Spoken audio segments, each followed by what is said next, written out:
Okay, so you've made it through the lesson. Amazing! Now for the fun part, actually making things happen. To run Python, we need to tell the computer, like, hey, read this script. In our app, it's just one button, but it's doing a lot of work behind the scenes. So let's try the print command in our Visual Studio Code editor. And just a heads up, this doesn't use a real printer, obviously. It just displays text on your screen. You're going to type print, then the parentheses. Inside, you need quotes for text, like print, I am a coder. And a quick note, if you forget the quotes, Python's going to get a little confused and throw an error, so don't forget those, all right?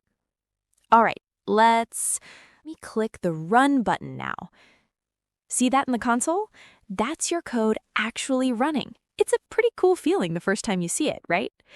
If it didn't work and you see red text, don't panic. It happens to me literally all the time.